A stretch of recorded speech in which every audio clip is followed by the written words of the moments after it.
Donc, bienvenue à toutes et tous. Là, nous sommes dans le premier séminaire d'automne de la chaire Entrepreneuriat, Altérité et Société de l'UQAM, qui appartient au Carrefour Entrepreneuriat Impact de l'ESG UQAM. On vous propose régulièrement de partager des idées parfois inconfortables, un peu inquiétantes, des nouvelles approches qui permettent un peu de repenser l'entrepreneuriat. Cet automne, je suis tombé sur le volume alors, c'est que, comme on disait tout à l'heure, il y a une inflation de production, même pas que d'articles, mais de volume. Je suis tombé sur le dernier volume de Michel Lallemand, que moi j'avais l'habitude de fréquenter plutôt dans des approches très exploratoires, ethnographiques, sur les Fab Labs, sur les communautés intentionnelles, sur des pratiques utopiques qui permettent de repenser le travail. Et puis là, c'est un volume un peu plus théorique, un peu comme si vous faisiez le point théoriquement sur tout ce que vous avez travaillé de manière plus inductive à certains moments. Et donc, c'est un bouquin vraiment intéressant qui s'appelle Utopie et critique.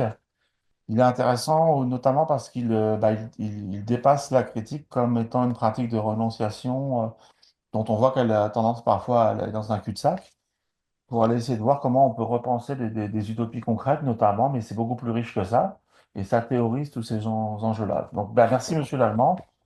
Je vais vous laisser peut-être vous présenter et puis débuter votre exposé avant qu'on puisse échanger avec vous. Merci beaucoup de votre présence. C'est un grand plaisir, merci beaucoup. J'ai prévu un exposé à peu près de 3 quarts d'heure, j'espère que ça vous convient. Et puis après, si vous avez envie de discuter, ça sera vraiment avec grand plaisir. J'ajoute juste en guise d'introduction qui sera quand même un peu conséquent, c'est qu'effectivement le point de départ. Donc vous voyez bien là quand je change de slide, c'est OK? OK. Donc effectivement, le point de départ, c'est cet ouvrage récent dont vous avez bien, Monsieur Germain, résumé la philosophie. En réfléchissant à la structure de l'exposé d'aujourd'hui, je me suis dit, tiens, ça serait bien de reprendre les quelques notations que vous connaissez probablement qu'avait faites Denis Segrestin au début de son ouvrage sur la sociologie de l'entreprise, lorsque il revenait sur les racines de ce que entreprendre voulait dire. Et de façon assez intéressante, Denis Segrestin note d'abord qu'il y a une historicité de l'entrepreneuriat, que le terme entreprendre, entreprise, ne vient pas, en tout cas dans le vocabulaire français, avant le XVe siècle. Et puis, il explique que entreprendre, c'est explorer des voies nouvelles qui remettent en cause l'ordre social établi. Et je trouve qu'il y a un parallèle extrêmement fort entre cette conception même et première de ce qu'est l'entrepreneuriat et puis la piste que je voudrais suivre aujourd'hui et que je suis depuis très longtemps déjà autour de la question de l'utopie. Je voulais le dire parce que finalement, je me sens très en phase avec la philosophie que vous développez dans la chaire de ce point de vue-là. Alors, dans mon propos, là, je voudrais comment dire, tester deux hypothèses qui sont largement travaillées dans le livre. La première, c'est qu'il y a une historicité des utopies et que, pour des raisons sur lesquelles je vais revenir, on vit aujourd'hui, disons, le temps des utopies concrètes et que ces utopies concrètes sont probablement les plus fructueuses à travailler, à mieux connaître, à faire connaître, si l'on veut réfléchir à d'autres formes de possibles du point de vue notamment de l'organisation du travail. Et la deuxième chose, deuxième idée forte que j'essaie de soutenir dans le livre, c'est que on a aujourd'hui affaire souvent à des théories critiques, à des pensées critiques, dont on peut dire elles sont en crise pour des raisons que j'espère pouvoir élucider dans un instant.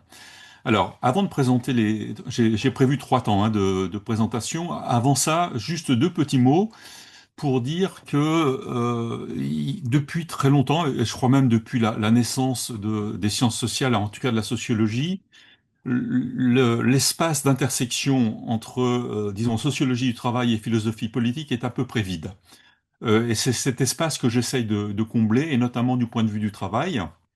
Et ce projet-là est basé sur un constat ou une forme d'étonnement lorsque vous lisez ou relisez Thomas More, et en l'occurrence son œuvre fondatrice de 1516, on s'aperçoit qu'il y a des choses sur le travail, mais qu'en règle générale, les commentateurs qui ont travaillé sur ce texte fondateur ignorent ou n'en font que peu de cas. Donc là, il y a matière à articuler travail et utopie, et c'est ce que j'essaye de faire depuis plusieurs années. La deuxième chose, c'est que quand on lit les utopies sur long terme, et j'essaierai de vous donner dans un instant quelques repères qui peuvent être utiles, je crois, on s'aperçoit que la production de ce que Bloch appelait les rêves en avant pour définir les utopies est souvent assortie de ce qu'on pourrait appeler une posture critique ou une attitude critique. Le terme est de Michel Foucault dans son texte sur la critique, mais que la façon d'articuler utopie et critique est évolutive. Et qu'aujourd'hui, on peut réinventer une nouvelle façon de lier utopie et critique. Et c'est vraiment un des enjeux de ce travail. Alors, pour essayer de vous persuader de tout ça, je propose trois séries de remarques. D'abord, je vais faire un petit travail, disons, de socio-histoire des relations entre utopie et posture critique. Ensuite, je ferai une proposition qui consiste à donner des pistes possibles pour pouvoir fonder, pourrait-on dire, une espèce de grammaire sociologique des utopies concrètes. Et puis, je finirai par des illustrations beaucoup plus concrètes qui empruntent notamment à des travaux intérieurs pour pouvoir faire la jonction avec ce que je raconte, hein, ce qui donnera une tonalité moins abstraite, vous le verrez au propos. Donc, je démarre sur le premier point, utopie et posture critique en procédant à différents coups de sonde dans, disons, l'histoire de long terme des rêves éveillés, des utopies, avec une interrogation sur le lien entre utopie et critique. Alors on peut partir, si vous le voulez bien, du XVIIIe siècle, on pourrait partir avant, en vrai, mais il faut bien un point de départ. Et il se trouve que le monde des Lumières, donc le XVIIIe siècle, est un monde qui voit à la fois fleurir de nombreuses utopies, et se développer un point de vue critique complètement nouveau et extrêmement important. D'où le point de départ du XVIIIe siècle. Donc, comme vous le voyez dans le petit schéma à gauche, il y a toute une série de productions, alors ça reste modeste hein, en termes de volume, mais à l'aune de ce qui existait auparavant, on voit quelque chose de nouveau apparaître, et toute une série donc d'ouvrages qui revendiquent un label d'utopie, et qui ont en commun, comme l'indique l'analyse des titres que j'ai effectuée sur longue période et que vous voyez à droite, de mettre l'accent sur les voyages, sur les histoires, sur la découverte, sur l'existence d'îles qui méritent d'être explorées. Ça fait sens, bien évidemment, à l'aune d'une réalité socio-économique massive du moment, qui est l'existence d'un cœur occidental, en Europe occidentale, qui se vit comme le centre du monde et qui souhaite étendre ces espaces d'investigation socio-économique et qui part à la recherche de terres inconnues pour pouvoir gagner en richesse, en puissance, etc. J'ajoute deux choses à ce constat. Première chose, c'est que quand on lit toutes ces utopies du XVIIIe siècle, elles ne sont pas homogènes. C'est-à-dire qu'il y a des utopies étatistes et des utopies anti-étatistes. Il y a des utopies urbaines et il y a des utopies rurales. Donc il ne faudrait pas penser qu'il y a une matrice unique hein, qui structure à ce moment-là la réflexion utopique. Et deuxième chose, c'est que un des enjeux de ces productions littéraires, c'est de mettre au miroir l'une de l'autre des réalités, notamment de part et d'autre de l'Atlantique. Donc notre séminaire pour ce faire est tout à fait intéressant. Côté occidental, plutôt de l'Europe occidentale, eh bien, on s'imagine et on met en scène dans ces utopies des bons sauvages qui étonnent, hein. C'est-à-dire des gens qui ignorent la propriété privée, qui sont réputés oisifs, donc qui ignorent tout du travail, qui ne manipulent pas l'argent, et tout ça pour mieux conforter en fait l'image euro-occidentale d'un homo economicus qu'on est en train de construire dans notre imaginaire collectif. Il y a quand même des exceptions, et une des exceptions que vous connaissez peut-être, c'est le baron de Lahoutan, qui a écrit une très très belle utopie sur l'Amérique du Nord précisément, où il renverse les choses.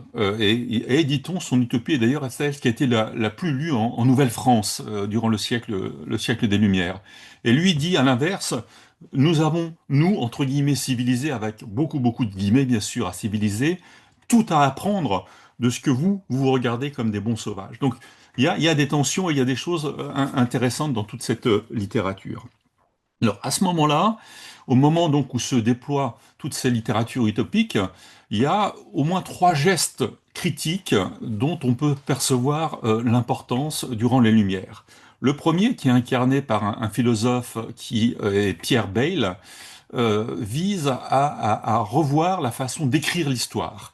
Donc, d'une certaine manière, c'est une critique historique qui voit le jour, avec cette exigence, c'est d'être fidèle aux faits dans la façon de dire l'histoire. Et la façon de demander à ce que l'on soit fidèle aux faits, c'est d'abord le fait de la débarrasser de toutes les connotations religieuses, et d'autre part, de revoir la hiérarchie des faits qui habituellement est mise en avant par les historiens.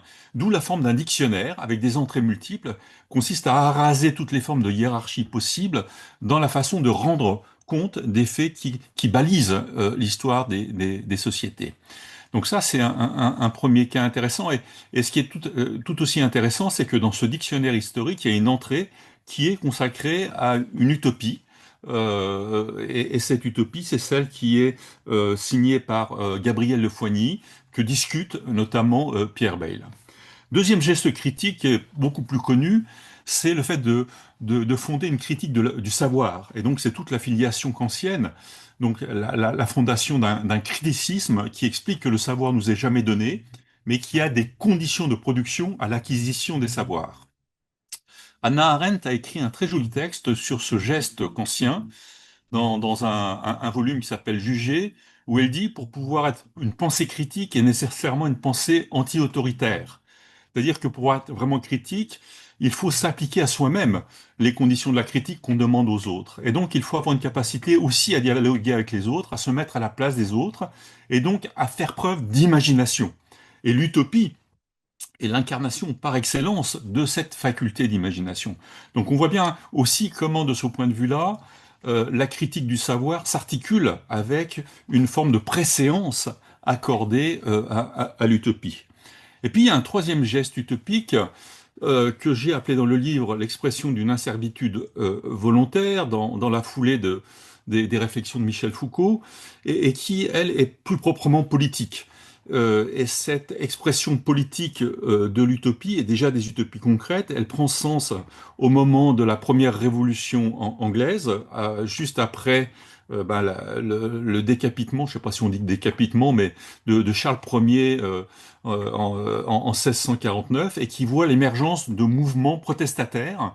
Et notamment, vous connaissez probablement les Diggers, hein, qui sont l'expression la plus pure de ces artisans, de ces petits commerçants, de ces agriculteurs qui veulent rompre avec l'ordre institué pour s'organiser en petite communauté autonome qui prend de la distance avec le monde qui est en train de se construire à ce moment-là en Angleterre. Donc on voit bien que aussi bien sur le plan historique que celui des connaissances que celui politique, il y a un geste critique qui accompagne la floraison des utopies.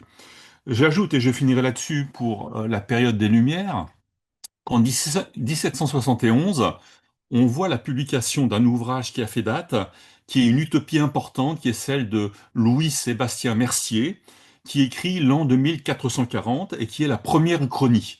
En d'autres termes, pour la première fois, quelqu'un dit, eh ben, plutôt que d'imaginer une cité idéale qui fait référence à un passé qu'on suppose avoir été doré, on va imaginer un futur dans lequel on va reconstruire de toutes pièces une cité qui nous convient.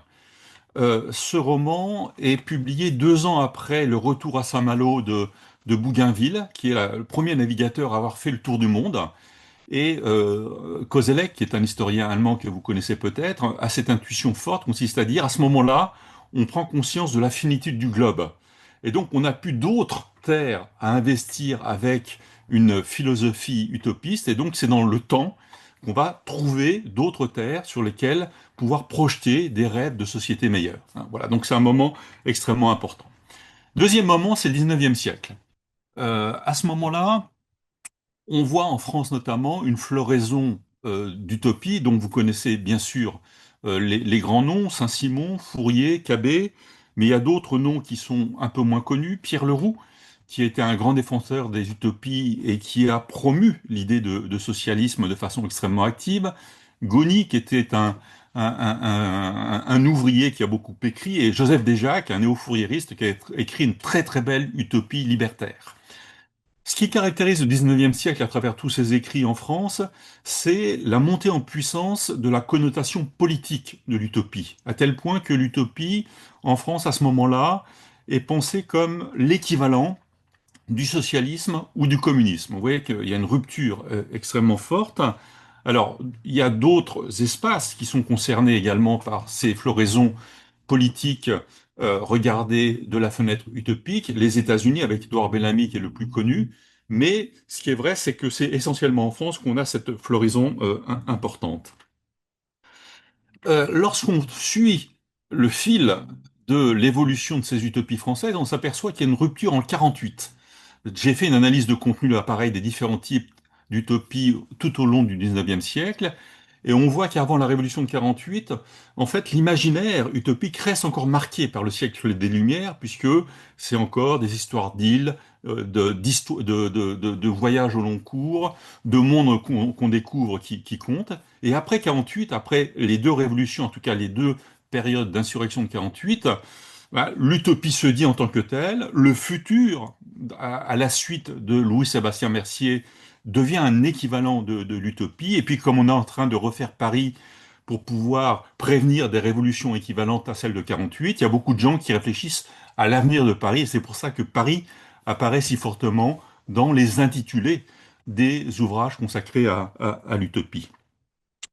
Alors, il est intéressant ici de lier cette geste politique à la réflexion de Marx et de Engels, mais Marx et Engels des années 43 et 45. C'est cette période-là qui m'a intéressé parce que dans cette période, qui est nourrie précisément d'un imaginaire utopique en plein foisonnement, Marx et Engels discutent beaucoup avec les jeunes hegéliens et nous proposent une matrice intellectuelle de ce que pourrait être la critique. Et cette matrice intellectuelle, elle est axée sur quatre exigences. Première exigence, c'est la dénonciation. Être critique, c'est s'indigner, c'est dénoncer le système tel qu'il fonctionne et qui ne nous satisfait pas. Être critique, en deuxième lieu, c'est être en capacité, conformément au deuxième registre que j'ai évoqué précédemment, à mobiliser des savoirs pour expliquer le monde tel qu'il va, et notamment être en mesure de souligner les contradictions qui le traversent.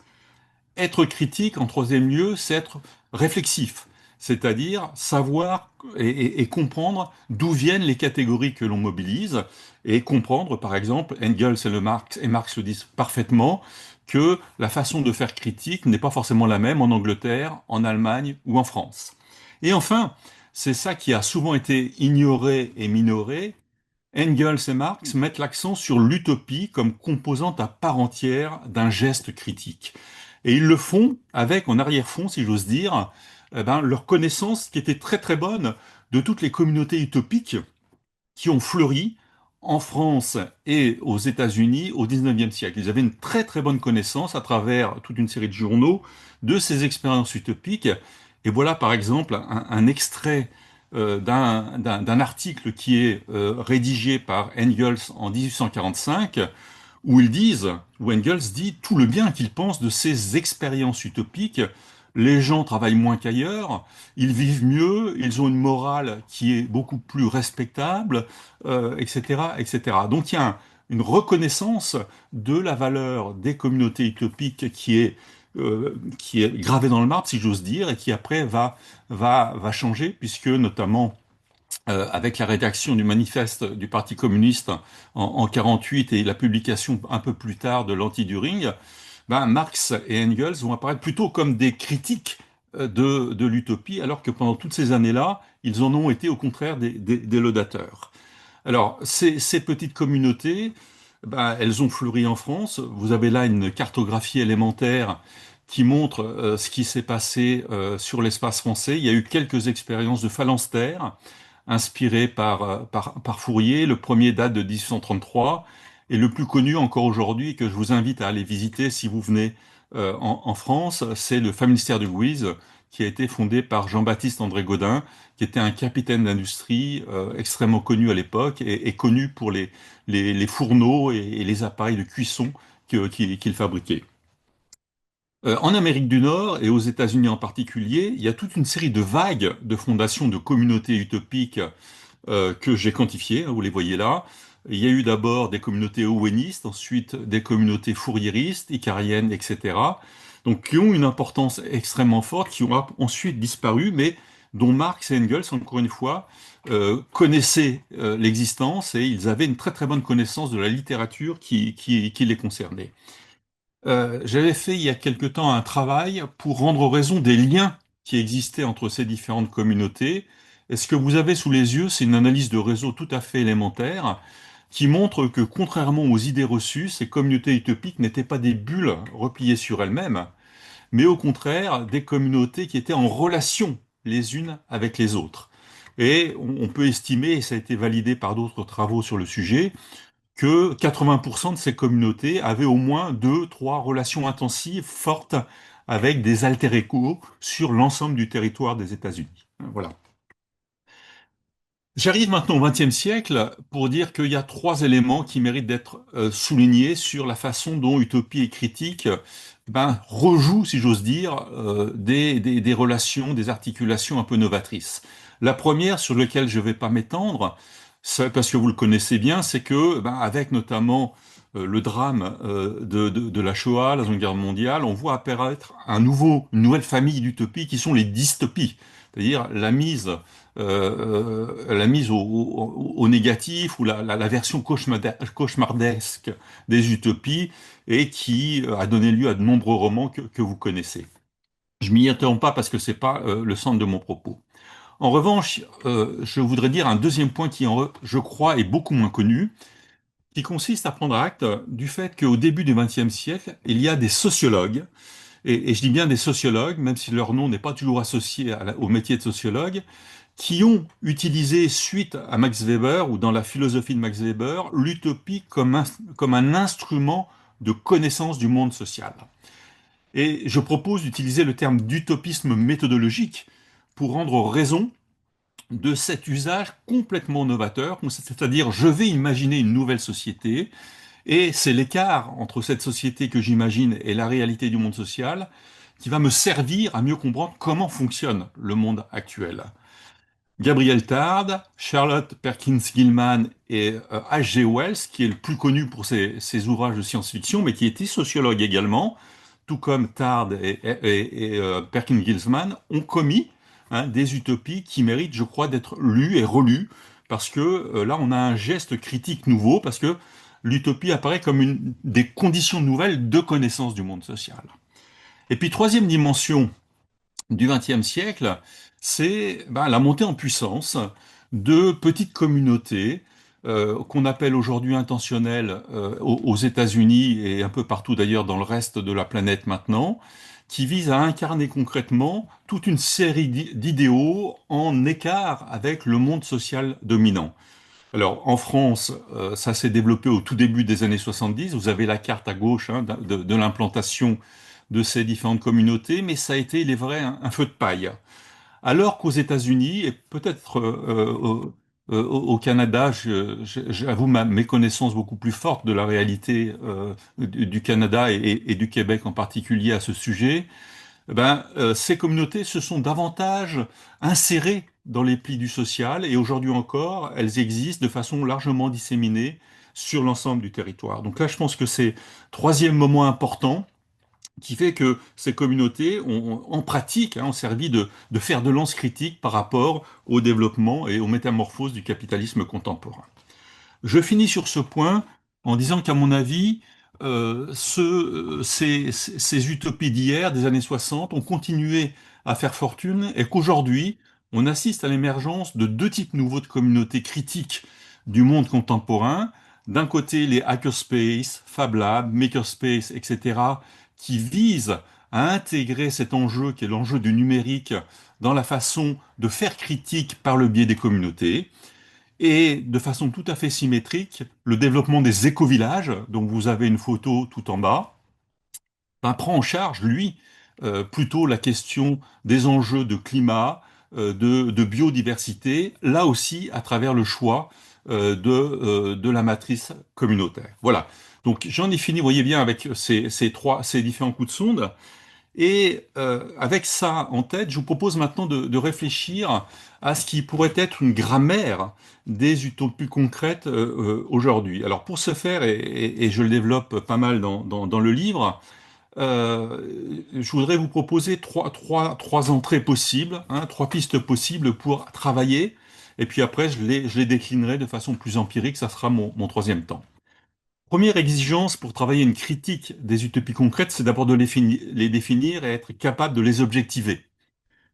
Ensuite, je proposerai de les historiciser et de les sociologiser. Alors, définir et objectiver d'abord, mettons-nous d'accord, si vous le voulez bien, sur ce qu'on peut appeler utopie concrète. Le terme, je l'ai emprunté à Ernst Bloch, que vous connaissez peut-être, hein, célèbre philosophe allemand, et qui utilise ce terme dans son grand ouvrage qui s'appelle Le Principe Espérance. Et il donne la définition que vous avez sous les yeux de ce qu'est une utopie concrète, c'est-à-dire qu'on anticipe une transformation du monde avec des ressources dont on dispose en réalité déjà. Et donc il s'agit d'agir pratiquement. Il me semble que l'usage actuel, et je me mets dans ce lot-là, a offert une petite torsion par rapport à cette définition pour dire on va appeler utopie concrète des choses qui existent déjà.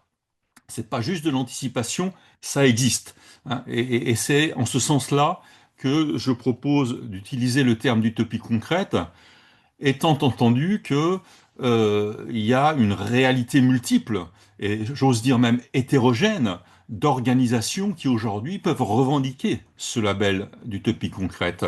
Les tiers-lieux, les makerspaces, les ZAD, les éco-villages, les communautés intentionnelles relèvent toutes et tous de ce registre-là.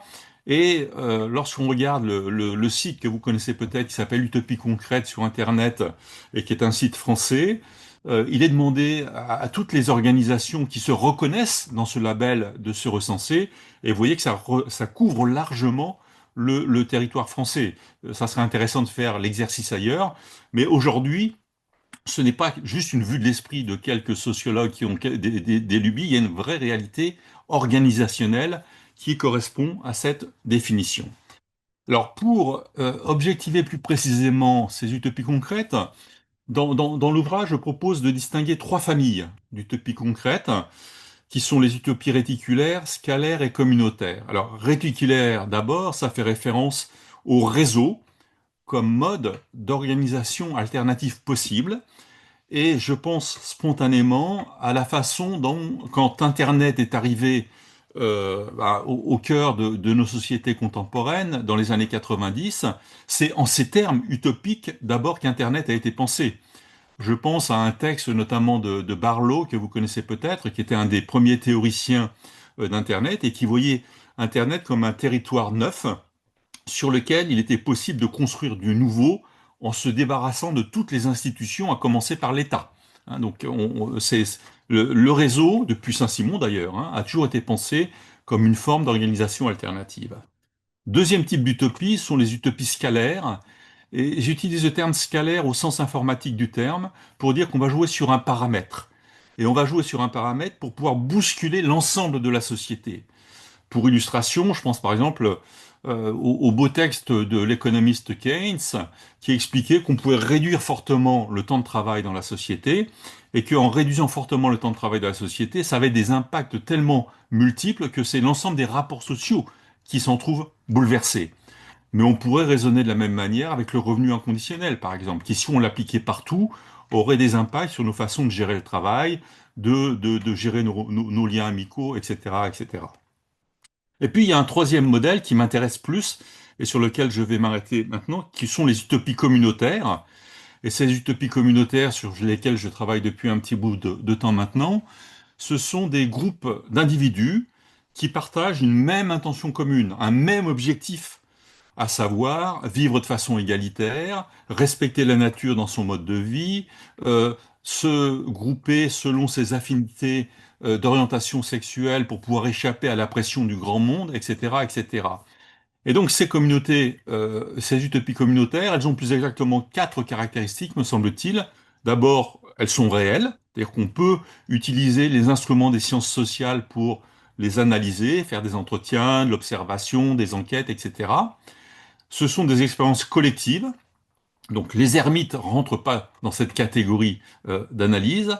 Elles sont situées, ce qui veut dire que les gens vivent ensemble, ont des interactions au quotidien et peuvent mener aussi des actions collectives pour promouvoir le mode de vie dont ils se prévalent. Et puis, ce sont des expérimentations morales parce qu'il y a des valeurs comme celle d'égalité, de refus du sexisme, de l'agisme, etc., qui sont mises en avant pour pouvoir justement donner vie à la façon de vivre ensemble. Voilà. Donc, ce sont ces utopies communautaires qui m'intéressent au premier chef. Deuxième point, historiciser. Donc, il y a deux formes d'historicisation pour, je crois, réfléchir à une grammaire sociologique des utopies concrètes. La première chose, c'est de prendre au sérieux les réflexions qui, après Kozelek, ont été proposées notamment par François Hartog, qui dit depuis les années 60, la façon d'articuler le passé, le présent et le futur a beaucoup évolué. C'est quelque chose qu'on trouve déjà chez Kozelek, qui a été aussi thématisé par Armut Rosa dans la sociologie allemande contemporaine. Et l'intuition est très simple, elle consiste à dire que, disons, depuis les années 60 et même, mais plus radicalement encore, depuis la chute du mur de 89, ben, c'est le présent qui devient le repère le plus important aux dépens du passé et du futur pour donner un sens à nos actions.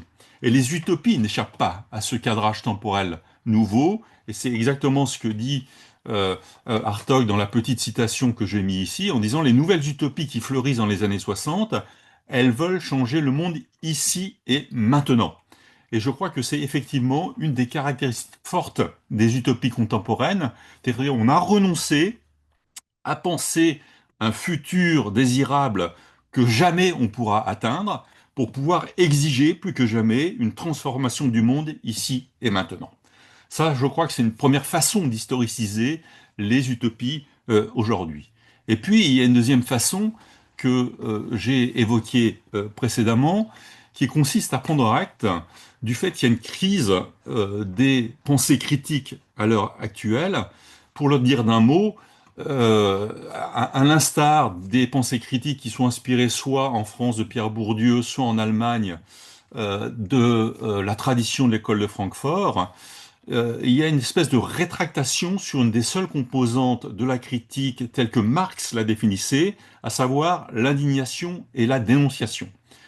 Et que la dimension utopique a complètement disparu du programme critique tel que Marx pouvait l'incarner, et en tous les cas, elle est complètement absente pour des raisons sur lesquelles on pourrait revenir hein, dans la discussion, des schémas critiques, aussi bien en France qu'en Allemagne, qui ont, je crois, les deux foyers importants de la pensée critique. Je m'y attends pas, mais on pourrait en rediscuter si vous le souhaitez. Troisième, troisième piste pour constituer cette grammaire des utopies concrètes, c'est sociologiser.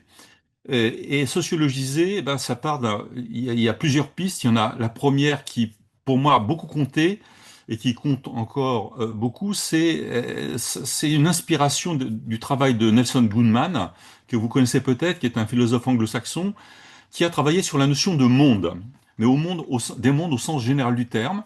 Ça peut être des mondes de la physique, les mondes de la littérature, les mondes sociaux, etc. Et la thèse de Goodman, qui s'applique bien aux utopies, me semble-t-il, consiste à dire on ne recrée jamais un monde nouveau ex nihilo. Quand on crée quelque chose, un nouveau monde, on s'inspire déjà des mondes existants. L'illustration peut-être la plus simple de ça, c'est la disparition de Pérec. Vous savez, ce roman dans lequel Pérec raconte une histoire, mais sans jamais utiliser la lettre E. Donc on prend le monde de l'écriture classique et puis on va l'altérer simplement en ôtant la lettre E et on recrée un nouveau monde littéraire qui donne naissance à ce beau roman qui s'appelle La Disparition, qui par ailleurs était chargé de sens politique. Hein. Bon. Et ce que dit Goodman, c'est que pour créer un monde nouveau, bah, il y a toute une série d'opérations élémentaires, composition, pondération, agencement, que je vais illustrer dans un instant, qui nous permettent de recréer du nouveau. Mais en ce sens, une belle formule consiste à dire faire, c'est toujours refaire. Donc c'est une position qui consiste à remettre en cause la politique de la tabula rasa, de la table rase. On ne fait jamais table rase du passé, on le recompose en permanence. Et c'est ça qui se joue, me semble-t-il, avec les utopies concrètes. Alors, illustration de la thèse de Goodman appliquée à notre objet. C'est ce travail de Constance Rimlinger, ou Rimlinger, qui a travaillé sur des communautés féminines aux États-Unis. Donc, elle a sorti ce très joli livre. Et elle montre, par exemple, que dans ces communautés, qui sont des communautés souvent lesbiennes, d'abord, il y a une volonté de respecter la nature, de faire fusion avec la nature, et ça se traduit par des pratiques que vous pouvez imaginer, comme la limitation de la consommation d'énergie. Donc ça veut dire qu'on pondère dans un registre de pratique ce qui se passe à l'extérieur de ce type de communauté. Bien sûr, on consomme de l'énergie, mais beaucoup moins qu'on ne le fait à l'extérieur. Deuxième illustration, c'est que les hommes ne sont pas les bienvenus dans ces communautés, sauf les enfants de moins de 7 ans. Donc on supprime un élément du monde extérieur, les hommes, et on recompose un autre monde de cette manière. Donc vous voyez quel est le raisonnement, et on peut, même chose, hein, j'ai donné deux autres illustrations dans la slide. La pratique ponctuelle de la nudité comme acte politique, c'est marginal dans ce qu'on appelle le grand monde, c'est-à-dire c'est une façon de dire la société environnante dans le monde communautaire, alors que là, ça fait partie de la pratique habituelle de ces communautés féministes parce que la nudité est pensée comme un acte politique. Et puis, dernière illustration, le fait de déformer le sens attribué à certains rites. On peut fêter Thanksgiving dans ces communautés, mais on lui attribue un sens complètement différent du sens habituel qui lui est prêté dans les pratiques nord-américaines. Voilà. Donc voilà la première idée, hein, qui, à mon avis, est intéressante, c'est que le travail de production des utopies concrètes est un travail critique au sens où c'est une subversion constante du monde existant et pas l'idée qu'on va faire une tabula rasa.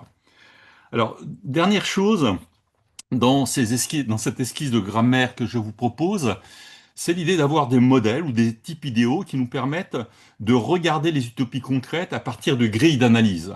Donc, celle que je voudrais vous proposer maintenant et que je vais illustrer pour finir dans mon troisième temps, ben, il se trouve que je suis sociologue du travail, et donc ce qui m'intéresse, c'est comment dans ces communautés on pratique un travail qui est un pratique différent de celui qui est dominant dans le monde social, disons néolibéral, capitaliste, tout ce que vous voulez. On a avec Fourier comment dire, un allié de choix, puisque comme vous le savez, Fourier a esquissé une théorie du travail attrayant, dont Marx a dit d'ailleurs le plus grand bien, hein, puisque le passage que vous connaissez toutes et tous sur le travail dans la société communiste que l'on trouve, c'est le passage qu'on trouve dans l'idéologie allemande, le matin je suis philosophe, l'après-midi ébéniste, etc., vient directement du modèle que vous avez sous les yeux de Charles Fourier. Hein. Donc ça, c'est un instrument qui, je crois, est utile.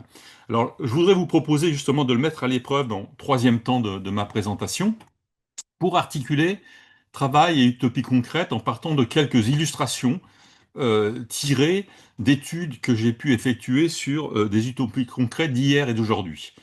Alors, je vais commencer par une communauté que vous connaissez peut-être. En tout cas, quand j'en parle dans l'espace européen et français au premier chef, les gens connaissent pas.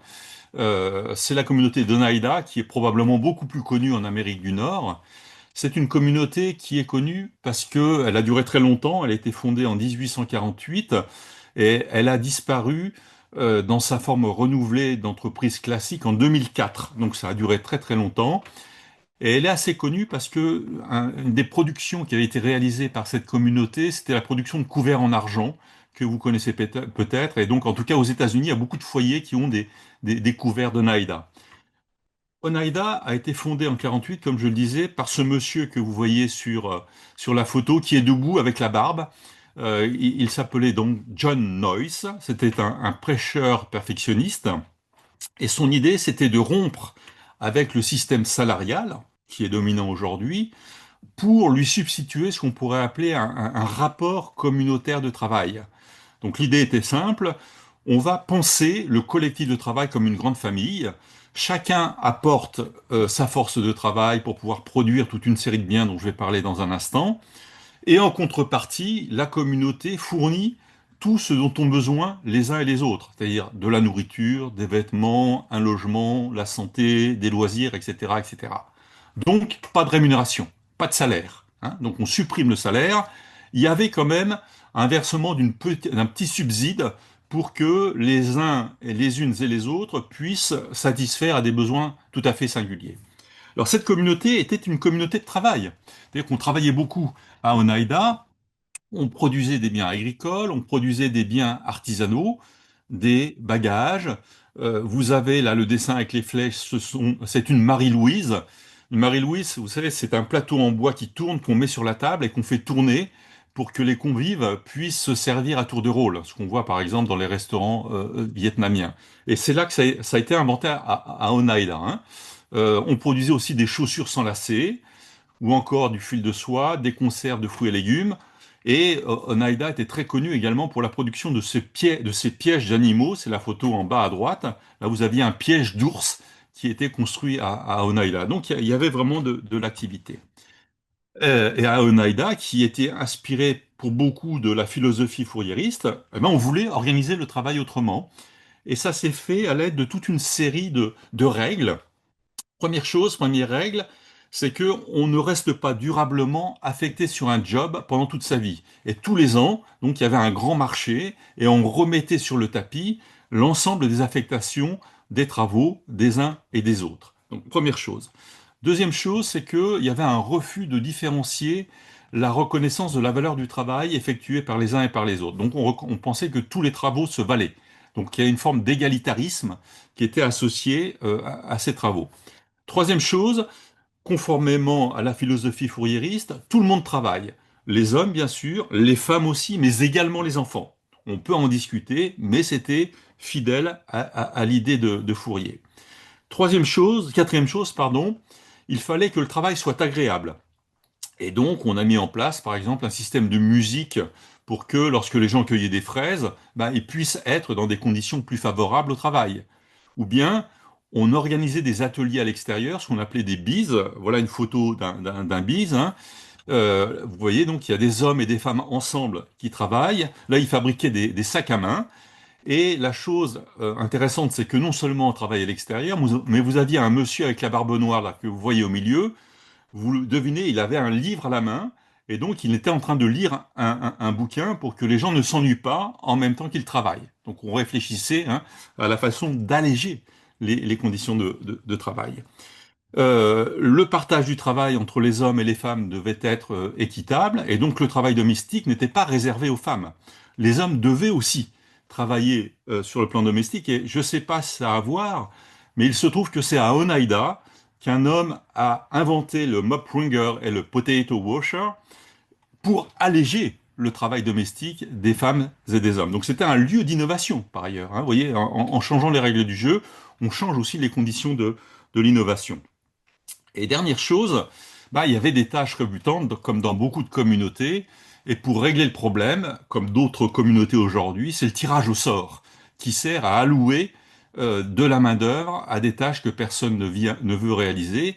Et à Oneida, tous les samedis soirs, on tirait au sort 6 hommes et 6 femmes, et on les réveillait à 4h30 du matin pour que jusqu'au moment du petit déjeuner, bah, ils aillent s'occuper des toilettes sèches et autres tâche extrêmement ingrate, hein. Donc vous voyez, une réflexion sur le travail extrêmement forte. Alors, deuxième illustration, je vais être assez vite pour pas être très long parce que je vois que le temps file.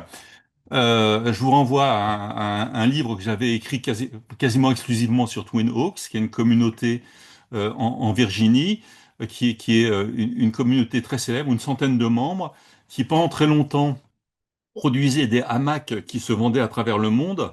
Malheureusement, il y a eu un incendie en mars 2024 qui a détruit les ateliers de hamacs, mais à Twin Oaks, on continue à produire du tofu, à faire commerce de graines, etc. Alors Twin Oaks, et là on a une belle illustration également du travail de subversion à la Goodman. Twin Oaks, depuis le début, dit que le travail tel qu'on l'entend dans la communauté est différent de ce qu'est le travail dans la grande société. Et le travail à Twin Oaks, c'est tout ce qui est utile socialement. Donc, les gens qui travaillent, c'est non seulement les gens qui produisent du tofu, qui produisaient des hamacs hier, qui s'occupent des champs, mais c'est aussi chanter dans l'atelier pour pouvoir aider ses copains et ses amis à être plus efficaces. C'est bien sûr réaliser du travail domestique, s'occuper du linge, éduquer les enfants, mais c'est aussi satisfaire à ses croyances spirituelles en ayant des pratiques cultuelles, ou encore aller manifester à Charlottesville contre la politique de Trump qui est en train de déglinguer les États-Unis. Tout ça, c'est considéré comme du travail, hein. Et j'ajoute qu'il y a une forme de pragmatisme qui est assez caractéristique des communautés utopiques concrètes et qui, à mon avis, est une forme d'indication que le présentisme impacte aussi beaucoup ces communautés-là. Ben, quand la communauté de Twin Oaks en particulier a des difficultés sur le plan économique, elle n'hésite pas à dire ce qui hier était considéré comme du travail, aujourd'hui on ne le considère plus comme du travail et l'essentiel des forces on le met ailleurs. Donc il y a une forme de flexibilité organisationnelle au service de la pérennité du projet communautaire. Voilà. Alors, pour dire d'un mot à propos de Twin Oaks, il me semble qu'il y a trois enjeux, trois petites révolutions du travail qui se jouent là depuis des années.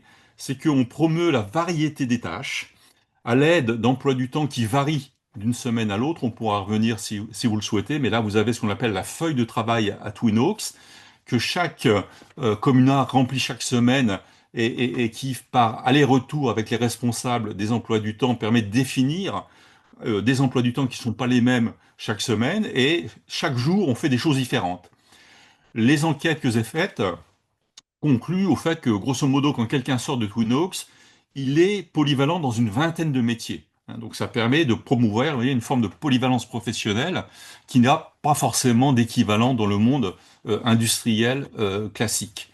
Deuxième chose, c'est que il y a une forme de liberté qui est donnée aux communards de faire le choix de faire plutôt telle tâche, modulo certaines tâches que personne ne veut faire comme d'habitude, à commencer par la vaisselle. Donc la vaisselle et la cuisine, c'est obligatoire pour tout le monde. Et puis, troisième enjeu, c'est l'égalité. Et là aussi, il y a cette idée que, quel que soit le travail qu'on fait, une heure de vaisselle ou une heure de chant ou une heure passée à aller manifester contre Trump, ça équivaut à un crédit et tout le monde doit 42 crédits jusqu'à peu. Aujourd'hui, c'est 38,5 crédits qui est la norme demandée à tout le monde. Donc, logique de l'égalité, tout le monde fait 42 heures ou 38 heures aujourd'hui de travail, point barre. Vous voyez qu'on on a des façons de pratiquer le travail qui est complètement différent. Je finis assez vite, de façon plus rapide, pour dire que on a dans des modèles de communautés plus récentes, et je pense aux hackers, une réflexion sur ce que doit être le travail qui remet aussi en cause les modèles dominants et qui injecte massivement de l'utopie dans la façon de travailler. Les hackers aujourd'hui disent que je ne travaille pas si je m'ennuie au travail. Donc la passion doit être au cœur du travail. Les hackers disent également que ça n'empêche pas, conformément à ce que disait Fourier, qu'on puisse faire des hiérarchies entre les hackers. Il y a ceux qui sont efficaces et ceux qui ne le sont pas. Alors les hackers, vous savez, sont un peu binaires, hein. 1-0, c'est la base de l'informatique. Donc il y a les bons hackers et il y a les mauvais hackers. Donc on va retrouver cette façon de penser la reconnaissance du travail dans le monde hacker. Troisième chose qui vient directement de William Morris, c'est que le travail, c'est de l'efficacité, mais aussi de l'art. Et donc, il y a une volonté de reconnaître la dimension artistique, esthétique dans le travail. Et pour un hacker, par exemple, passer des 8 lignes de code qui sont au-dessus aux 2 lignes de code qui sont en dessous, c'est une forme d'esthétisme. Et c'est tout un art que de savoir aller directement au but en faisant une économie de moyens. Et ça relève de l'esthétique hacker. Et puis, dernière chose, dans les hackerspace, Fab Lab, etc., l'idée c'est qu'on promeut un modèle où la coopération est libre, on peut travailler avec quelqu'un pendant 30 secondes ou pendant 2 ans, et surtout pas de chef, hein. Donc on horizontalise complètement les formes de coopération. Voilà, alors ça m'amuse toujours mais je me permets de vous le montrer. Ce qui est un des symboles du travail hacker, c'est le fait que on peut travailler pour rien. Et vous avez le symbole hacker, c'est la boîte qui ne sert à rien et qui est le produit justement de ces conditions de travail dans les hackerspace et qui renouvelle complètement la façon d'innover, hein, parce que on fait des trucs qui ne servent à rien et éventuellement ça peut servir à quelque chose plus tard. Bon, je vais arrêter, voilà. Ah, je sais pas comment ça s'arrête. Voilà. Et les hackers euh, sont aussi les promoteurs de nouvelles formes de régulation organisationnelle qu'on peut discuter également, qui est labellisé Duocratie et qui met à l'honneur le geste qu'ils ont qualifié de faire, hein, c'est-à-dire la légitimité appartient à ceux qui prennent l'initiative de faire quelque chose. Et c'est ça la logique de la duocratie. Je finis avec une dernière illustration sur laquelle je travaille actuellement. Je fais beaucoup d'enquêtes en ce moment dans les écovillages, dans les écolieux.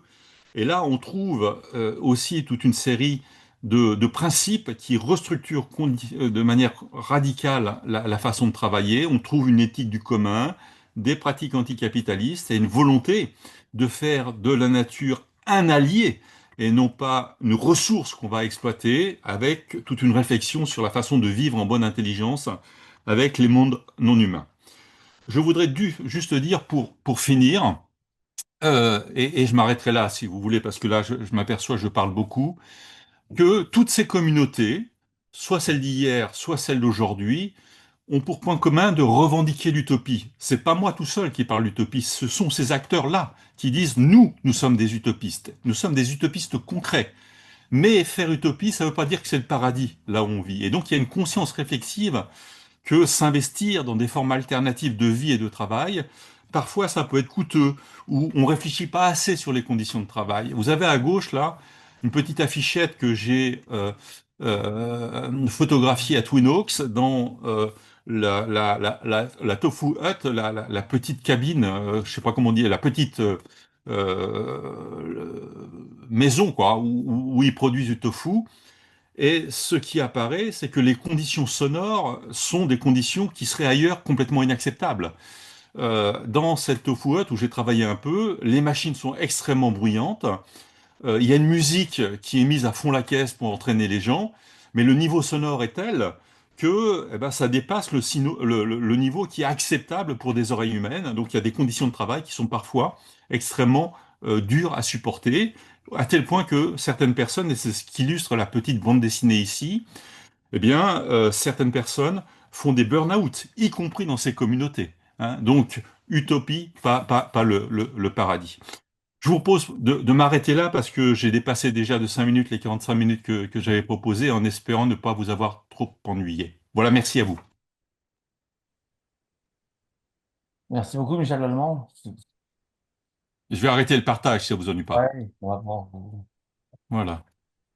fascinant et merci beaucoup, hein, c'est riche et intéressant. Je sais pas s'il y a des interventions, des questions. Merci, merci. C'est gentil, merci beaucoup à vous.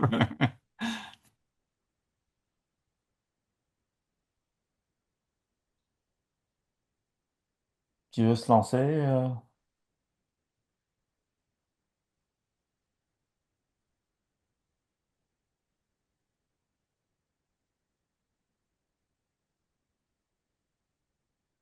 Personne. J'espère que vous n'êtes pas trop intimidé, hein. Éline, Oui, je veux bien, merci beaucoup. Bonjour, bonjour Olivier, bonjour Michel, merci beaucoup pour cette Ah, bonjour Elie, j'avais pas vu que tu présentation. étais là. Oui, si, je suis là. Ah, Merci beaucoup, c'est oh, passionnant. J'ai le si, livre, mais si, pas... si j'avais su, j'aurais parlé de bois mon dos alors. Oui, non, on aura d'autres occasions d'en parler. Non, merci beaucoup pour cette présentation qui est très riche et pour l'ouvrage qui est passionnant et permet de mettre... Enfin voilà, c'est vraiment une somme sur le sujet.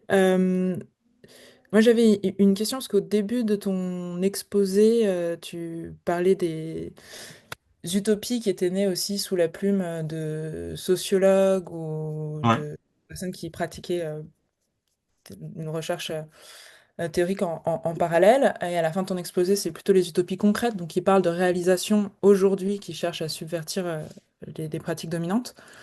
Euh, comment tu qualifierais du coup ce premier type d'utopie qui viennent de la plume? En fait, ma question, c'est plus est-ce qu'il y a une distinction à faire entre les utopies Hmm, concrètes dont tu parles et les utopies à qualifier, je sais pas, de réel ou autre, mais qui essaye de penser un monde parallèle qui serait applicable selon certains critères. Je pense par exemple, je ne sais pas si ma question est très bien formulée, mais est-ce qu'il y a une distinction à faire, par exemple, entre les communautés que tu as présentées à la fin de ton exposé et des propositions utopiques et théoriques comme celle de bicamérisme ou de bicaméralisme, hmm, plutôt, hmm, qui hmm, proposent aussi une pratique en lien avec le réel, hmm, mais qui, à mon sens, sont pas à qualifier exactement sous le même vocable. Donc, comment est-ce qu'on sépare ce type de tentative hmm, hmm. en termes? de concepts.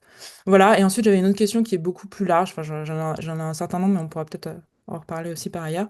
Je me demandais quelles étaient les principales récurrences que tu voyais parmi tous ces exemples en termes de forme de travail, de questions ou d'écueils. Voilà, bah, t'en as cité certaines, peut-être que tu peux nous en dire un mot, Ok. peut-être, sur les récurrences les majeures que tu vois à travers toutes ces belles expériences que tu as étudiées. Merci Eline. Juste pour dire aux autres personnes qui sont présentes, c'est qu'avec Eline, on se connaît parce qu'on est en train de finir un ouvrage sur une utopie concrète. Et qui concerne le comité de travail de Bois-Mondo. Voilà, donc, ça va apparaître en 2026, en 2026, hein, c'est ça, hein. D'accord. Euh, voilà. Et donc, on aura peut-être l'occasion de faire circuler l'information. Merci, Eline, pour ta question. Moi, je pense que, alors, en deux mots, ce que j'essaye de mettre en évidence, c'est qu'il y a trois fonctions centrales, pour être bêtement fonctionnaliste, hein, dans toutes les familles d'utopie. Première fonction, c'est la critique du monde existant. Et ça, on la trouve dès les premières formulations très abstraites des utopies, dans l'utopie de Thomas More. C'est explicitement le cas. Alors, la difficulté, c'est que More, comme le disait Abin Sour, il faut le lire entre les lignes. Donc, il faut avoir une vision oblique de sa critique parce que il y a une tradition philosophique qui remonte à Platon, c'est que quand tu dénonces les choses, tu risques ta peau parfois. Et donc, dans ces premières utopies, ça apparaît pas en tant que critique massive et radicale, et donc il faut souvent lire entre les lignes pour comprendre que en réalité, c'est le monde existant que tu critiques. Donc, je pense que ça, c'est une fonction, c'est la fonction première, et qu'elle est restée de façon pérenne, y compris dans les utopies actuelles, et y compris dans celle que tu évoques d'Isabelle Ferreira sur le système de double chambre, consiste à remettre en cause, au nom de l'indignation, de la dénonciation, tous les imperfections du monde existant. Deuxième fonction qui arrive plus tard, c'est celle que vraiment j'ai découverte, hein, en faisant ce livre, c'est qu'il y a des sociologues qui ont participé à la promotion de l'utopie comme instrument de connaissance du monde social. Alors, c'est vrai que ça existait déjà dans les premières formes, mais c'était pas le but du jeu. Alors que chez Tard, par exemple, Tard, je sais pas si tout le monde est très familier de Gabriel Tard, c'était le principal concurrent de Durkheim. Et il a promu toute une série de principes d'analyse du monde social, et notamment le mimétisme, en disant pour comprendre le monde social, il faut comprendre que les individus s'imitent, que les groupes s'imitent, etc. Et comme c'était pas quelqu'un qui faisait beaucoup de terrain, qui avait pas beaucoup de rapport avec la réalité, sa stratégie, ça a été d'inventer des mondes imaginaires. Donc, il a écrit deux types d'utopies. Une première qui décrit le fait que d'un seul coup, la Terre se refroidit et tout le monde va migrer à l'intérieur des grottes dans la Terre. Et puis, il raconte comment ça s'organise. Et il met en scène ses principes d'analyse sociologique et son terrain, c'est son imagination, pour voir comment ça peut fonctionner, quoi. Après, il en a fait une deuxième qui s'appelle, ça raconte des géants chauves, enfin, qui raconte des conflits entre les gens, etc. Donc, mais le but du jeu, c'est vraiment de dire, je crée un monde imaginaire et ça me sert avant tout à rendre raison du monde tel qu'il fonctionne. Bon. Et celle que je préfère, c'est quand même Charlotte Perkins Gilman, qui est une féministe et qui a écrit, alors, Herland, qui est son livre, je crois, une des premières, si ce n'est la première utopie féministe, où il imagine une société sans hommes, où les femmes ont réussi à trouver un moyen de faire des enfants sans avoir recours aux hommes. Et là, on décrit comment on supprime la domination, les inégalités dans le travail, etc., pour mieux prendre la mesure entre ce qui existe dans cette société imaginaire et la réalité de la domination masculine dans le monde dans lequel vit Charlotte Perkins Gilman, etc. Ah, voilà, donc ça c'est la deuxième fonction, et je crois qu'elle arrive certainement et vraiment au tout début du XXe siècle. Et la troisième, qui prend corps véritablement à partir du moment où on passe dans un régime de temporalité présentiste, c'est l'idée qu'on cesse de penser les utopies au sens le plus ordinaire du terme, c'est-à-dire quelque chose qui ne serait jamais atteignable. Au contraire, on veut en faire une réalité tangible, ici et maintenant. Donc il y a une évolution de ce point de vue-là, tu vois, des utopies. Alors, et ça permet de revenir à ce que tu disais à propos des propositions comme celle d'Isabelle Ferreras, qui propose pour celles et ceux qui, je ne sais pas si vous êtes tous ou pas familiers avec les propos d'Isabelle Ferreras, qui est une collègue belge, qui dit il faut transformer complètement l'entreprise en mettant en place au sein de l'entreprise deux chambres, enfin une chambre qui représente les intérêts à la fois du travail et du capital. C'est à peu près ça l'idée, hein. Éline, tu me diras si bon. Alors, je pense que, au sens de Bloor, on pourrait dire effectivement que ce que dit Isabelle Ferreira, c'est une utopie concrète, au sens où on a les moyens matériels aujourd'hui de matérialiser ce type de modèle. Au sens où je l'entends, ou au sens où d'autres l'entendent, c'est pas encore une utopie concrète parce qu'on n'a pas la réalité matérielle de ces choses. C'est la petite différence, hein, mais c'est vraiment de l'ordre de la nuance, quoi. Mais on est très loin dans les deux cas de l'usage de l'utopie comme terre lointaine dont on sait très bien que de toutes les manières, jamais on l'atteindra. Donc ça, c'est une vraie différence. Et puis il y avait la deuxième question, je ne veux pas être trop long dans les réponses, mais quelles sont les récurrences du point de vue du travail? Et une des choses je dirais deux, et ça permet de revenir à Bois-Mondo, que tu connais bien, Éline, comme moi, c'est que on change la notion même de travail. Et c'est en cela que Goodman est intéressant, encore une fois, parce qu'on pervertit, et y compris les catégories élémentaires quoi, de notre compréhension du monde, à commencer par celui du travail. À Bois-Mondo, alors Bois-Mondo, pour le dire en deux mots, c'est une communauté de travail qui a été fondée en 41, qui a fonctionné jusqu'en 71, et qui avait pour ambition de sortir du capitalisme. Et notamment, une des choses qu'a imaginé Bois-Mondo, c'était de rémunérer le travail des épouses des ouvriers. Bon, on raconte ça dans le bouquin qu'on est en train de préparer avec Hélène et un collègue qui s'appelle Guillaume Gourgue. Donc, l'idée, c'est dire, le travail, c'est pas simplement du travail salarié, c'est pas quelque chose que, comme les économistes orthodoxes, on associe à une forme de désutilité. C'est quelque chose qui, avant tout, fondamentalement, est utile socialement et qui mérite reconnaissance. Donc, je trouve que ça, c'est quelque chose qui est constant dans les utopies contemporaines du travail. Et la deuxième chose qui me frappe beaucoup, c'est cette capacité à se penser, à conduire, comment dire, les activités économiques et l'organisation du travail sur un mode très pragmatique. C'est-à-dire, on ne cherche pas, contrairement aux représentations caricaturales des utopies, à dire il y a un modèle et il faut qu'on fiche dans le marbre notre manière de fonctionner. Tout au contraire, on a affaire à des organisations extrêmement pragmatiques, flexibles, et qui se dotent pour cela de règles, contrairement à l'image aussi qu'on peut avoir des utopies, ou en tout cas des utopies anarchistes, pour pouvoir se permettre d'adapter la réalité du fonctionnement du travail à un environnement qui peut être très contingent. Et j'ajouterai, et je finirai là-dessus, qu'il y a un troisième point peut-être qui mérite d'être considéré, c'est que contrairement là aussi aux représentations dominantes, toutes les utopies concrètes que je connais, que ce soit du point de vue du travail ou d'autres choses, sont des utopies qui sont capables de composer avec leur extérieur, y compris pour en tirer les moyens de concrétiser leur idéal anticapitaliste à elles, hein. Donc je pense que ça, c'est un autre élément important, quoi. Voilà, je sais pas si j'ai répondu à tes questions, Aline, mais c'est Si, comme si, ça que je vois les choses. oui. Bah, merci beaucoup, non, c'est très clair.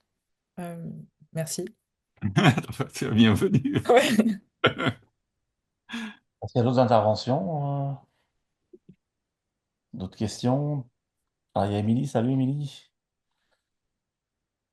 Ton micro. Ouais. Je mets le micro. Bonjour, donc je suis Émilie Poli, je suis enseignante-chercheuse à l'INSEC Business School, donc en sciences de gestion. Et je me suis intéressée dans ma thèse, qui est pas si vieille, donc 2022, aux entreprises libérées. Et j'ai récemment publié un article en essayant justement de formuler un idéal type, chose qui n'avait pas encore été entreprise, pour essayer de faire la distinction entre l'idéal et le réel des entreprises libérées. Comme on sait, c'est Hmm. pas forcément toujours rose. Et je m'interrogeais justement, et vous avez commencé à répondre un petit peu en termes de réflexivité, de pragmatisme, de flexibilité, mais il y a toujours une part un peu dogmatique quand on formule un idéal type. Et je me demande comment ces communautés arrivent justement à se défaire de ce dogmatisme pour rester dans quelque chose de flexible. Et est-ce que historiquement, on observe des évolutions qui sont la preuve de cette flexibilité? Ok, merci beaucoup pour la question, qui n'est pas forcément une question facile, mais je suis ravi de pouvoir discuter avec vous si vous avez travaillé sur les entreprises libérées, comme ça peut être...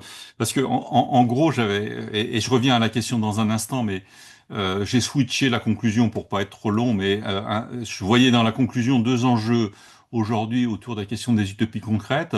Le premier, c'est comment on passe de l'innovation micro à des transformations macro, ce qui est quand même une interrogation récurrente depuis le 19e siècle, hein. Et chez Fourier, le premier, on trouve cette interrogation-là. Et la deuxième, c'est qu'est-ce qu'on fait effectivement du cas des entreprises libérées et tout disons, des nouveaux modèles organisationnels qui revendiquent la créativité, la liberté, l'autonomie, etc. Mais vous serez plus à même de répondre que moi. Je voudrais juste dire, pour nourrir quand même ce débat, et je reviens après hein, vraiment à votre question, que une des choses dont j'essaye de m'écarter, je ne sais pas quelle était la conclusion de votre thèse, mais vous direz, hein, peut-être que vous serez sur un schéma complètement différent du mien. Ce dont je me méfie, c'est de la critique anti-utopique qui est parfois portée par des collègues qui, eux aussi, ont une posture finalement comparable à la nôtre, consiste à dire il faut prendre au sérieux ce qui se joue ailleurs que dans le capitalisme, imagine autre chose, mais qui rabattent toutes les expérimentations alternatives en disant de toutes les manières le capitalisme va les digérer. Voilà. Et donc on s'en fiche complètement, ça marche pas. Et souvent, c'est les mêmes qui ne font pas de travail de terrain en vrai pour aller voir comment ça marche parce que ils ont une vision un peu, je pense, abstraite de la façon dont ça travaille au niveau du terrain pour construire des choses bon. Par exemple, moi, ce que je dis souvent quand j'ai travaillé sur les hackerspace de la baie de San Francisco, c'est-à-dire juste à côté de la Silicon Valley, donc qui est le foyer le plus incandescent quoi du capitalisme moderne aujourd'hui, eh bien les hackers, ils avaient un modèle qui était un modèle opposé. Certains d'entre eux travaillaient dans la Silicon Valley, mais ils savaient très bien la différence entre ce qui se passe dans les espaces, disons, libertaires alternatifs, ce qui se passe dans la Silicon Valley. Et certains d'entre eux parlaient à la Silicon Valley en disant c'est la Silly Valley, hein. Donc, ce qui veut dire que ils se font pas happer comme ça, et même s'ils ont un pied dans la Silicon Valley, ils ont aussi un pied extérieur, etc. Donc, je ne sais pas quelle est votre conclusion sur les entreprises libérées. On voit bien qu'il y a c'est un peu la thèse de Boltanski-Thévenot, de Chiapello-Boltanski, excusez-moi, consiste à dire il y a une espèce de retournement, de récupération des valeurs, mais je pense qu'elle n'est pas systématique, que les acteurs de terrain ne sont pas fous, ils ne se laissent pas récupérer systématiquement, et qu'ils ont des capacités, justement, y compris à faire du judo avec un monde extérieur qui veut les récupérer. En tout cas, c'est la thèse que j'aurais tendance à soutenir. Alors, sur la question de la flexibilité que vous évoquiez là, il me semble que c'est plutôt quelque chose qui est apparu relativement récemment. Parce que quand on fait l'histoire, disons, des communautés intentionnelles et des formes d'utopie concrètes au XIXe siècle, j'ai moins repéré de capacité à s'ajuster à un environnement évolutif. Et souvent, les choses marchent par rupture brutale, quoi. À Oneida, c'est assez typique. À Oneida, il y a trois grandes périodes dans l'évolution de Oneida. Il y a la période fourriériste, que j'ai évoquée très rapidement à partir des innovations sur le travail et qui est gâté, si j'ose dire, par les comportements de Noyes, qui était un type immonde, quoi, parce que il avait des comportements, comment dire, il pratiquait le droit de cuissage, etc. Et donc, il a été pointé du doigt par l'ASA communauté et il s'est fait virer. Donc, il y a eu une rupture importante. Et puis après, ils sont passés au statut de semi-coopérative, et puis il y a eu une autre rupture, ils sont, bon. Mais c'est plutôt des évolutions par rupture forte qui ont été, qui me semblent importantes. Alors ça, on le voit aussi dans certaines autres communautés, souvent les petites communautés de petite taille, où on dit travaille qui veut. j'avais passé du temps dans une communauté à Nard, près de Twin Oaks, qui s'appelle Acorn. Et là, à Acorn, les gens bossent s'ils veulent ou pas, quoi. Et personne n'est censé rien dire. Le problème, c'est qu'il faut bien manger. Et qu'il y a un implicite quand même consiste à dire, ben ça pose problème si vous faites rien, quoi. Et donc, quand on fait l'histoire de Acorn, on s'aperçoit que il y a très rapidement, enfin souvent deux groupes qui se constituent, les gens qui ont une conscience qu'il faut bosser, et puis les autres qui sont en retrait.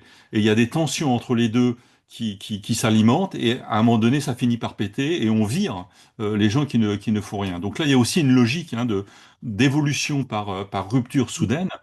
Mais ça reste le cas vraiment des gens qui disent on laisse libre complètement les gens de travailler, ce qui est quand même un choix extrêmement fort, quoi. Mais je pense que là, pour répondre à votre question, c'est que c'est le tournant présentiste qui a impacté les communautés, qui fait qu'il y a cette conscience que ben, faut ajuster en permanence et donc se donner des règles qui permettent de s'ajuster en permanence, hein. Et ça, par exemple, toute l'histoire de Twin Oaks, on le voit bien. Tout au début, lorsqu'ils ont voulu imaginer un système d'organisation du travail alternatif, ils ont passé 2 ans à expérimenter en permanence d'autres formes d'organisation du travail. Par exemple, au tout début, chaque soir, ils se distribuaient des cartes et sur chaque carton, il y avait des tâches à faire pour la semaine à venir. Donc c'est toutes les semaines, pas tous les soirs. Et on se mettait en cercle, on distribuait les cartes, et puis on regardait son jeu, et puis s'il y avait une tâche qu'on voulait pas, on la donnait à son voisin faisait la même chose et donnait à nouveau à son voisin, etc. Mais c'était extrêmement chronophage. Et donc ils ont cherché autre chose. Donc il y a un souci vraiment d'ajuster les conditions de construction de modes d'organisation alternative qui fonctionnent. Et c'est pas juste du rêve, quoi. C'est ça que j'essaye en tout cas, de défendre comme idée, quoi. J'espère que je suis Merci pas beaucoup. trop long dans mes réponses, hein, excusez-moi. Est-ce que je peux juste compléter ma Bah, question bien sûr, bien sûr. sur l'aspect idéologique, puisque Ah oui, oui. vous avez parlé de manifestations contre Trump, et je me demandais Ouais. quelle était la tolérance au pluralisme et à la démocratie, si on peut utiliser le terme, mais dans ce type de communauté. Est-ce que tout le monde doit être prêt à aller manifester contre Trump, ou est-ce qu'il y a, voilà, comment le pluralisme s'installe et s'organise dans ces Ouais, communautés? ouais, ouais. Ça, c'est une jolie question. Alors, je pense qu'il faudrait faire la part entre la France et les États-Unis, mais aux États-Unis, ce qui est vrai, c'est que dans les discussions ordinaires, en tout cas telles que moi j'ai pu les vivre quand j'ai fait de l'observation là-bas, la question politique, elle n'est pas omniprésente. Pour une raison simple, c'est que d'abord, on est un peu à l'écart du monde. Mais il y a cette conscience quand même que ce qui se fait dans le grand monde, du point de vue des choix politiques, ça a des répercussions. Par exemple, quand Trump, dans son premier mandat, a démantelé complètement le Obamacare, ben, il y a des gens qui sont arrivés dans la communauté parce qu'ils n'avaient plus de couverture sociale. Donc il y a cette conscience-là. Maintenant, lorsqu'on discute avec les gens, on s'aperçoit que globalement, il y a quand même des orientations qui sont assez similaires politiquement. Et c'est tellement vrai qu'à une époque, il y avait des gens, alors c'est plus vrai maintenant, mais à une époque, il y a des gens de Twin Oaks qui militaient au Parti démocrate, donc qui étaient impliqués Mm. dans des actions politiques fortes. Et quand je parlais de manifestation, j'avais en tête un événement qui s'est passé en 2017 à Charlottesville, et dont vous avez peut-être souvenir. C'est que au milieu de Charlottesville, il y a un square, et il y avait là une statue du général Lee, donc l'emblème du sudisme. Et vous en avez peut-être souvenir, quand Mm. la municipalité a dit on ôte cette statue du général Lee, il y a le Ku Klux Klan qui est sorti du bois, ce qui était juste surréaliste, quoi, hein. Enfin, pour vous, c'est peut-être, mais Mm. vu d'un regard européen, c'est incroyable, quoi.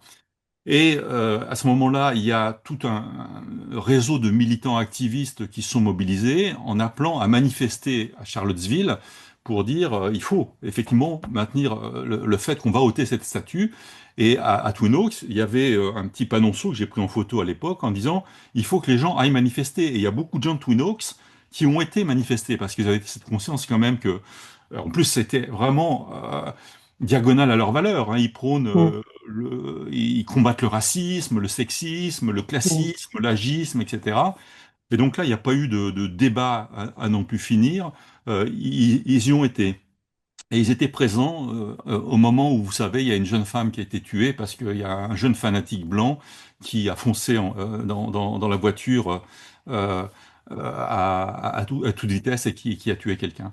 Donc sur les grandes orientations politiques, il n'y a pas débat. Après, sur la Mm. finesse des orientations, j'avoue que c'est pas quelque chose qui est souvent discuté dans ces communautés. Ok, À mon avis, hein.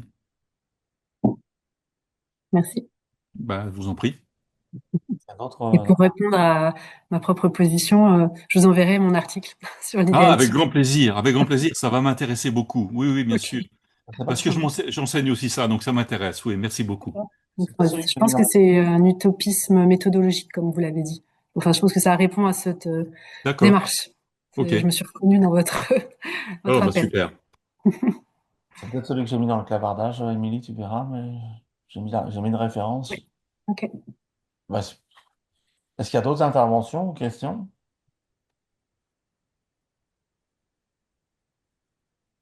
Non, moi j'en ai peut-être une dernière qui n'a pas directement à voir avec votre intervention, mais ça résonne avec une intervention que j'ai eue dans un séminaire de maîtrise en entrepreneuriat de lundi. Je peux intervenir quelqu'un sur l'entrepreneuriat à l'ère de l'Anthropocène. Et comme je vois que vos nouveaux terrains ont l'air d'être sur l'articulation de la relation vivant, donc c'est quelqu'un qui est dans le Saguenay, là, qui travaille dans le domaine de la pêche blanche dans les fjords du Saguenay. Et ben, comme partout, là, on voit que certaines activités sont en train de disparaître. Et la question n'est pas forcément de les réinventer ou de les remplacer, là, dans une logique capitaliste, on va dire, ben, qu'est-ce qu'on fait à la place? Mais ce que je trouve intéressant, c'est que ce qui fait communauté, c'est finalement un travail d'endeuillement collectif Hmm. qu'on doit faire collectivement, et notamment comme pour reconstituer de manière assez consciente des fantômes qui vont constituer des formes de ventriloquie qui resteront dans l'héritage du Hmm. territoire. Et Hmm. il y a aussi aujourd'hui comment on prend en charge la fin de certaines utopies dont on se dit à un moment, on ne veut pas que le capitalisme vienne. Dire à un moment, l'enjeu, c'est pas, pourtant c'est magnifique hein, quand vous allez là-bas, là, c'est des villages temporaires sur des rivières de glace, là. Mais l'enjeu est pas de se dire comment on remplace l'activité parce qu'on ne le veut pas, en fait. Hmm. On prépare et on organise l'endeuillement. Et je me dis, ces questions-là sont aussi importantes. Alors, ça peut donner l'impression d'être complètement à l'écart de l'utopie, mais tout de même, il faut préparer aussi l'endeuillement, la fin de certaines utopies concrètes quand on sait qu'elles ne sont véritablement plus possibles. Enfin, peut-être que je m'écarte là, hein. Non, non, non, Ah, je trouve que c'est une très très jolie remarque parce que effectivement, moi je suis un peu obsédé sur ce qui existe, ce qui perdure, et cette question-là, elle mérite d'être effectivement posée. Alors le problème, c'est que empiriquement, effectivement, c'est plus compliqué de s'en saisir parce que souvent ben, les utopies concrètes, en tout cas communautaires, elles disparaissent ben, sur fond de crise et c'est difficile de revenir avec les protagonistes sur la fin de l'utopie. Mais je trouve que c'est une très jolie question. Ce que je retiens par ailleurs de votre remarque, c'est l'importance des rites.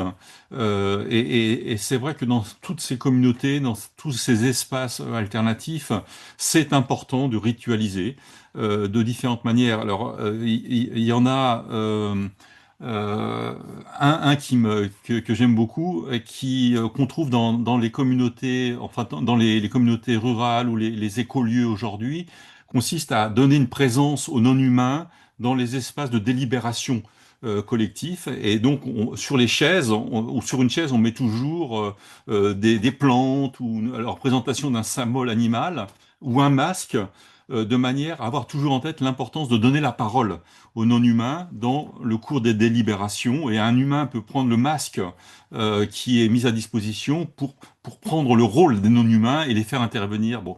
Donc ce genre de rite participe, je pense, de ce travail rituel que vous évoquez, quoi. ouais, bah, ça résonne beaucoup là ce que vous dites parce que, oui, par exemple, le saumon, du coup, dans ces endroits-là, va être par exemple en danger. Et ouais, on a assisté à des choses qui sont. Oui, un saumon féminin qui était en train de mourir là, et des pêcheurs véritablement en larmes en train d'essayer de les réanimer. Parce Hmm. que l'agentivité du saumon dans leur communauté était extrêmement forte, quoi.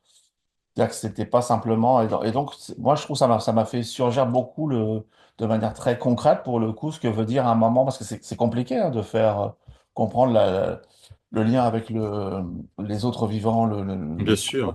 êtres humains. Et je trouve que ce genre de mise en communauté, même temporaire, ben, le met bien, enfin, malheureusement, dans des situations difficiles, là, de fin du Mm. temps, quoi, mais c'est quand même important pour comprendre ça, quoi, je veux dire. Ouais. Mm. Et il se pose des questions là-dessus. Alors, il parle de gouvernance parce qu'il faut qu'ils soient propres avec leur avec leur bailleur de fonds. Mais quand même, il s'interroge sur comment, par exemple, mettre le non-humain dans la gouvernance de Tout à fait, tout à fait. leur Ouais, communauté, des choses comme ça, comment donner la parole. ouais, ouais, ouais. Ouais. Ben, merci beaucoup. Oh bah, c'était un plaisir. Merci pour vos questions parce que c'était très riche et donc ça me fait réfléchir aussi, quoi. Donc ça, c'est bien.